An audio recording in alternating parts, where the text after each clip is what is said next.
do you concentrate specifically on spine flexibility? I see a lot of people having neck aches, back aches, especially young guys having lower back aches.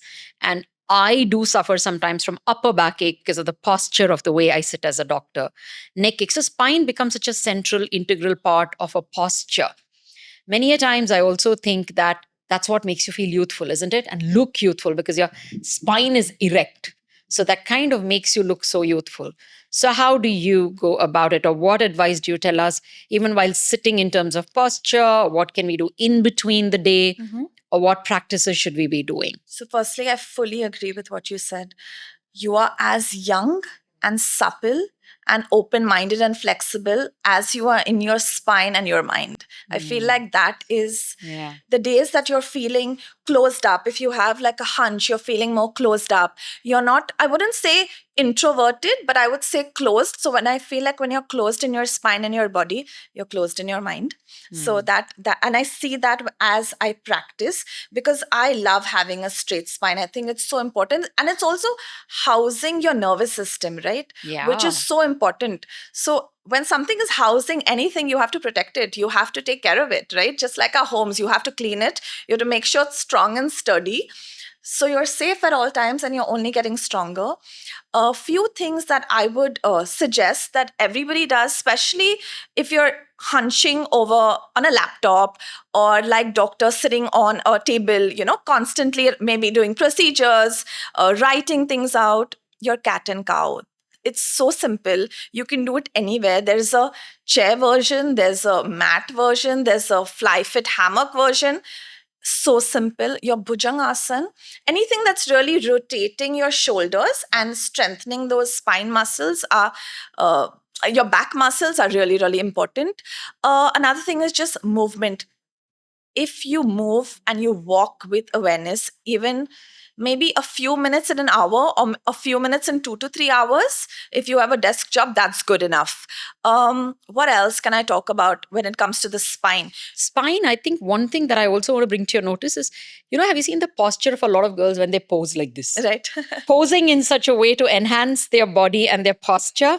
But in that, they're actually arching their lower back so much. Yeah. What do you want to say about that? Human anatomy, lordosis, isn't the best thing to have because it causes a lot of pain. Yes, it makes your backside look beautiful, right? And we can pop it out once in a way. But I do see that as a restriction. So when somebody comes in and I do like a body check, whenever we are doing like an anatomy check before we jump into a session, right?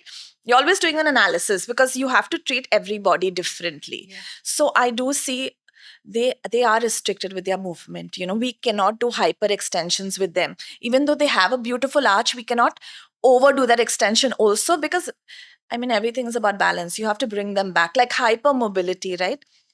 You must have seen a lot of people with their joints when they can do all these crazy things like bone breaking, but that's not really good for injury because it's like when you're doing a split, it just goes. Sometimes it's better to pull yourself back. So the balance of both is very important. So it's strength before flexibility?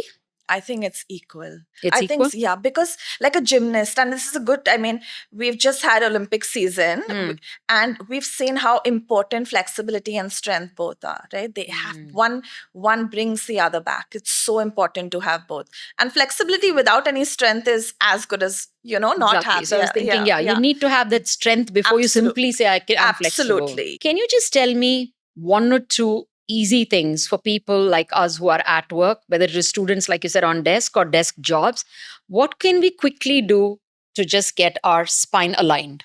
Old school, but walk with a book on your head. Find what works for you. Pick that angle in the mirror or a point in your room, in your classroom, wherever you are, your office cabin, whatever it is, and then walk towards it. It will change your life. And again, Surya Namaskar. So I do this one practice where we shut our eyes and I do the Namaskar practice. And of course, if you have certain contraindications, you can't do that. But this has really helped my practice. And a downward dog. A downward dog is life. It's life-changing. And it's, especially in my practice as a teacher, That's my first sign when I see misalignment from the hips is in the downward dog. I don't know if other teachers see it like that, but because your misalignment, usually it all starts with your hips. Your hips are your like your mitochondria, your powerhouse. So for me, it's the downward dog that makes a difference. So if you have somebody to guide you, a certified teacher to guide you just initially to get that right, and you keep practicing it, it'll work wonders.